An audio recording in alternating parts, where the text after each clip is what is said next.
അപ്പോൾ ഞാൻ എൻ്റെ എല്ലാം മാറ്റി വെച്ചു. ഞാൻ മലയാളം PG ആണ്. അപ്പോൾ എഴുത്തൊക്കെ ഉണ്ടായിരുന്നു, ഇഷ്ടമായിരുന്നു. എൻ്റെ ഇഷ്ടങ്ങളെല്ലാം ഞാൻ മാറ്റി വെച്ചു. എന്നിട്ട് ഇത് മെയിനായിട്ട് എടുത്തു, മെയിൻ സബ്ജക്റ്റ് ഇതാക്കി.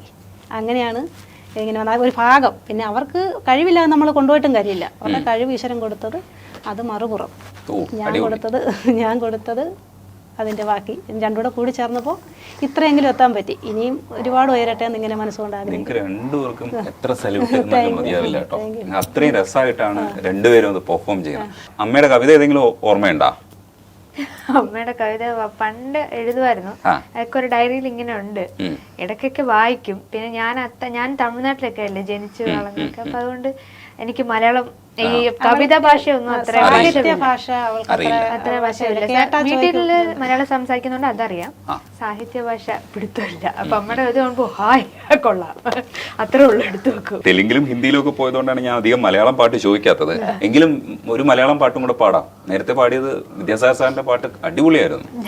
ഒരു പാട്ടും കൂടെ പാടാം. രണ്ടുപേർക്കും കൂടെ പാടാനുള്ള ഉണ്ടോ? അല്ലെങ്കിൽ അല്ലിയാമ്പല് പാട്. അല്ലിയാമ്പൽ അറിയാം. കള്ളിപ്പൂങ്കിലെ അറിയോ? ഓ, കള്ളിപ്പൂങ്കിലെ അറിയാം. അടിപൊളിയാ. എം ജി അങ്ങളിനെ നമുക്കൊരു കള്ളിപ്പൂങ്കുയിലെ കന്നിത്തേൻ മൊഴിയിൽ കാതിൽ മെല്ലെ ചൊല്ലുമോ. എം ജി സാറിന്റെ അടിപൊളി പാട്ട്. ഫ്ലവേഴ്സുള്ള സമയത്ത് പെർഫോം ചെയ്ത് ഈ പാട്ട്. അപ്പൊ ഈ 7 മാസത്തെ ഒരു ഗ്യാപ്പ് കുഞ്ഞു കുറിച്ചല്ലേ. അപ്പൊ അവിടെ ചെന്ന് അവിടുത്തെ ആ പ്രഷറും ഭാഷ പഠിക്കുന്നതിന്റെ ഇതും ഒക്കെ ഉണ്ടല്ലോ. അപ്പൊ ആ പാട്ടിൽ നിന്ന് മലയാളത്തിൽ നിന്ന് കുറച്ച് പിന്നിലേക്ക് ഹിന്ദിയിലേക്ക് ഇനിയാകും.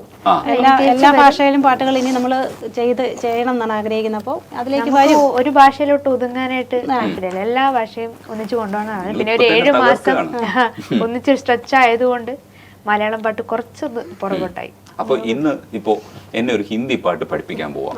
റഫി സാറിന്റെ ബഹാറോം പൂല് എന്നൊന്ന് പഠിപ്പിക്കേ. എനിക്ക് അറിഞ്ഞൂടാ.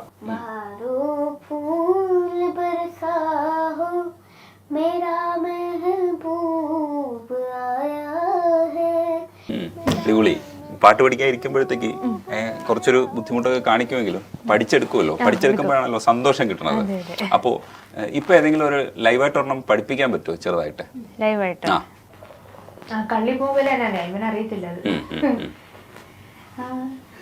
കള്ളിപ്പൂങ്കുയിലെ കന്നിത്തേൻ മൊഴിയിൽ കാതിൽ മെല്ലെ ചൊല്ലുമോ.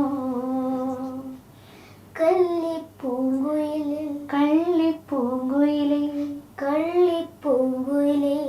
കന്നിത്തേൻ മൊഴിയിൽ കാതിൽ മെല്ലെ ചൊല്ലുമോ.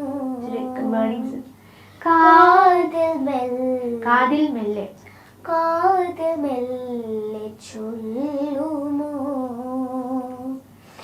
കാവതി കാക്കതൻ കോട്ട് കാവതി കാക്കതൻ കോട്ട് കാവതി കാവതി കാവതി കാക്കതൻ കോട്ട് മുട്ടയിട്ടൊന്നൊരു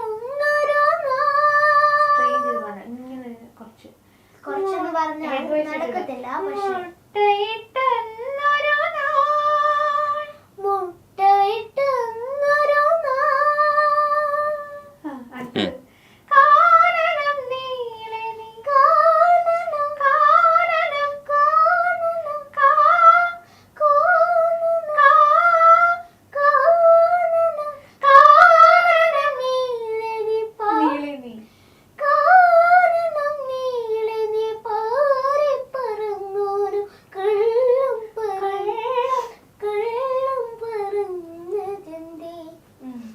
കള്ളിപ്പൂങ്കുയിലെ കന്നിത്തേൻ മൊഴിയിൽ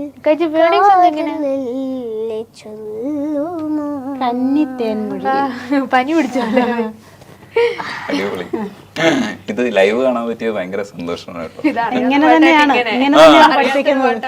ഇതിപ്പോ ഇതിന്റെ മുമ്പിലൊന്നും ക്യാമറയുടെ മുമ്പിലൊന്നും ഒന്നുമില്ല. ഇങ്ങനെ തന്നെയാണ് സെയിം. പഠിപ്പിക്കുമ്പോഴും ഇങ്ങനെയാണ്. ഇപ്പൊ അവൻ പറഞ്ഞില്ലേ അത്രയൊക്കെ പറ്റുള്ളൂ എന്നൊക്കെ, അങ്ങനെയൊക്കെ പറയും ഇടയ്ക്ക്. അത് മതി. പക്ഷെ ഇത്രയും കുസൃതിയായിട്ടും ഇപ്പോ ഈ ഷൂട്ടിനൊക്കെ പോകുമ്പോ ഒത്തിരി സ്റ്റേജിൽ തന്നെ നിക്കണമല്ലോ. പക്ഷെ അതൊക്കെ ഭയങ്കര രസമായിട്ട് ബിഹേവ് ചെയ്യുന്നുണ്ടല്ലോ. ഈ ലൈറ്റും ക്യാമറയും സ്റ്റേജും എത്ര രാത്രി ആയാലും ഉറങ്ങാതിരിക്കുകയൊക്കെ ചെയ്യും. ഓ സെറ്റിന് പുറകെ ഓടി തന്നെ ഞങ്ങള് വെയിറ്റ് കുറഞ്ഞു. ഞങ്ങൾ ആ അതല്ല ഇവന്റെ എപ്പോഴും ഞങ്ങൾ തേടി നടക്കണം ഇവനെ. ആ എവിടെയാന്ന് വെച്ചാൽ ഇവര് എല്ലാ ആൾക്കാരും ഇപ്പം ചിലപ്പോ ആങ്കറിന്റെ കൂടെ ആയിരിക്കും, അല്ലെങ്കിൽ കോസ്റ്റ്യൂം ടീമിന്റെ കൂടെ. അപ്പൊ എവിടെയാന്ന് പോയി തപ്പണം ഇവനെ. ആരെങ്കിലും കൂടെ പോയി സംസാരിച്ച് അങ്ങനെ ഇരിക്കുമായിരിക്കും. അപ്പൊ ഞാൻ ചോദിക്കും അവർക്ക് എനിക്ക് ഹിന്ദി അറിയില്ല, PCR അപ്പോൾ പറയും ക്രിയേറ്റീവ് റൂം, അല്ലെങ്കിൽ പറയും അവിടെ താഴെ കോസ്റ്റ്യൂം റൂം. ഇങ്ങനെ ആൾക്കാർ കൊണ്ടുപോകുവനെ. അങ്ങനെയാണ് ശരിക്കും ഇവന് ഭാഷ എത്രയും കിട്ടിയത്. എല്ലാവരുമായിട്ട് മിങ്കിൾ. നമ്മളിപ്പോ ഭാഷ അറിയാത്തൊരു സ്ഥലത്ത് ചെന്ന് ഒറ്റയ്ക്ക് പെട്ട് കഴിഞ്ഞാൽ എന്താവും, നമ്മൾ എന്തായാലും പഠിക്കും. അതുപോലെ അവൻ പഠിച്ചത്. അവിടെ ചെന്നാൽ നമ്മളെ വേണ്ട, ഇവന് മിങ്കിൾ ചെയ്യാതിരിക്കാൻ പറ്റില്ല ആൾക്കാരുമായിട്ട്. അത് ഏത് ഭാഷയൊന്നും അന്വേഷിച്ചല്ല. അപ്പൊ അങ്ങനെ പഠിച്ചെടുത്തതാണ്. എന്നെ ഇഷ്ടപ്പെട്ടോ? കൊള്ളാവോ? എന്താ ഇഷ്ടപ്പെട്ടെ ശരിക്കും? എനിക്ക് പാട്ട് അറിഞ്ഞൂടാ, പക്ഷെ എങ്കിലും എന്താ ഇഷ്ടപ്പെട്ടെ? അങ്കിളുടെ ഷേപ്പും അങ്കിളുടെ ഹെയറും അങ്കിളുടെ ഷർട്ടും അങ്കിളുടെ പാന്റും. എന്റെ ഷർട്ടും പാന്റും കണ്ടിട്ടാണ് ഇഷ്ടപ്പെട്ടല്ലേ? നീ എന്നെ പുകഴ്ത്താൻ വേണ്ടി മനഃപൂർവ്വം പറഞ്ഞതല്ലേ സത്യത്തിൽ? ഒന്ന് പാവല്ലേ ചോദിച്ചത് ചമ്മിക്കണ്ടെന്ന് വിചാരിച്ചിട്ട് പറഞ്ഞതല്ലേ സത്യത്തിൽ? സത്യത്തിൽ ഇഷ്ടപ്പെട്ടിട്ടാണോ പറഞ്ഞത്? ഇന്റർവ്യൂസ് കണ്ടിട്ടുണ്ട്, ചേച്ചി കാണിച്ചു തന്നിട്ടുണ്ടാവും. അപ്പൊ ഇന്റർവ്യൂസ് കണ്ടിട്ടുണ്ട്, ഓക്കെ. അതല്ലാതെ ഇവിടെ വന്ന് കണ്ടപ്പോ സംസാരിക്കുകയൊക്കെ ചെയ്യുമ്പോ സത്യത്തിൽ ഇഷ്ടപ്പെട്ട, ആക്ച്വലി ഇഷ്ടപ്പെട്ട? എന്തുകൊണ്ടാ ഇഷ്ടപ്പെട്ടെ? ഈ ബനിയനും പാൻസും ഒക്കെ പോയ അതൊന്നും അല്ലാതെ അങ്കിളുടെ ഫേസ് കൊള്ളാവോ? ഒരുമാതിരി ഇങ്ങനെ അല്ലേ ഇരിക്കണേ? അല്ല, രസമുണ്ട് കാണാൻ. കണ്ട, അപ്പം ശരിയായില്ല എന്നാണ് പറഞ്ഞു വരുന്നത്. മേക്കപ്പ് ചെയ്താലേ ശരിയാവുള്ളൂ എന്നാണ് പറഞ്ഞു വരുന്നത്. മേക്കപ്പ് ചെയ്താലേ ശരിയാവുള്ളൂ എന്നല്ലേ പറഞ്ഞത്? ഇപ്പൊ കൊള്ളൂല. ഇതിപ്പോ ആരാ പറഞ്ഞേ കൊള്ളാന്ന് പറഞ്ഞത്? ആരാ? എന്നിട്ട് പറഞ്ഞു മേക്കപ്പ് ചെയ്താലേ കൊള്ളാവൂ എന്ന് പറഞ്ഞു. മേക്കപ്പ് ചെയ്താലും മതി എന്നാ ഞാൻ പറഞ്ഞു. മേക്കപ്പ് ചെയ്താലും മതി, എന്നാലും കൊള്ളാം. അത് മേക്കപ്പ് ചെയ്തില്ലെങ്കിൽ കൊള്ളാന്ന്. ഡിപ്ലോമാറ്റിക് ആയിട്ട് സംസാരിച്ച് പഠിച്ചതല്ലേ? ഡിപ്ലോമേറ്റ് അല്ല, ഡിസിപ്ലിനും അല്ല. അതുള്ളൂ. ഇത് ശരിക്കും പഠിച്ചു വെച്ചിരിക്കണ. ഇതിപ്പം ശരസാറിനെ കാണുമ്പോൾ പറയും ശരസാറിനെയാണ് ഇഷ്ടമെന്ന് പറയും, MJ കാണുമ്പോൾ പറയും MJ ആണ് ഇഷ്ടമെന്ന് പറയും, ബിന്നി മാമിനെ കാണുമ്പോൾ പറയും ബിന്നി മാമിനാണ് ഇഷ്ടമെന്ന് പറയും. അവരെല്ലാം സോപ്പിടാൻ വേണ്ടിട്ട് ചെയ്തതല്ലേ ഇതൊക്കെ? സോപ്പിടാൻ വേണ്ടിട്ട് ഞാൻ എന്നെ അമ്മേനെ കൂടെ ചെയ്യും. സോപ്പിട്, അമ്മയെ സോപ്പിട്ടെ ഒന്ന് കാണട്ടെ. അമ്മ അങ്ങനെ സോപ്പിടുക. അങ്കിൾ ഉദ്ദേശിച്ചത് അങ്കിളിന്റെ ആങ്കറിങ് ഇഷ്ടപ്പെട്ടോ? അങ്കിളിന് എന്താ ഇഷ്ടപ്പെട്ട? അതാ ഉദ്ദേശിച്ചത്. സംസാരം ചിരി ഹൈലൈറ്റാ. എല്ലാരും ചിരി ഹൈലൈറ്റാ. എല്ലാരും ഹാപ്പി ആയിട്ടിരിക്കുന്ന ഇഷ്ടം. ഹാപ്പി ആയിട്ടിരിക്കുന്ന ചിരി ഹൈലൈറ്റും പിന്നെ അങ്കിളിന്റെ ആങ്കറിങ് വർത്താനം പറയുമ്പോ അതൊക്കെ ഇഷ്ടമാണ്. ഈ MJ അങ്കിള് ശരിക്കും പറഞ്ഞു കഴിഞ്ഞാൽ കുറച്ചൊന്ന് മോനെ ഇങ്ങനെ തമാശക്ക് വേണ്ടിയിട്ട് ചൊടിപ്പിക്കുമല്ലോ, എന്തെങ്കിലും കളിയാക്കാൻ വേണ്ടിട്ടൊക്കെ പറയുമല്ലോ. അപ്പൊ ശരിക്കും ദേഷ്യം വരുമോ? ഇടയ്ക്കൊക്കെ ദേഷ്യം വരും. അപ്പൊ ഞങ്ങള് ദേഷ്യമൊക്കെ വന്നിട്ട് കുറച്ചു നേരമൊക്കെ അങ്ങനെ മസിൽ പിടിച്ചൊക്കെ ഇരിക്കും. ഞാനാണെങ്കിൽ അത് ദേഷ്യം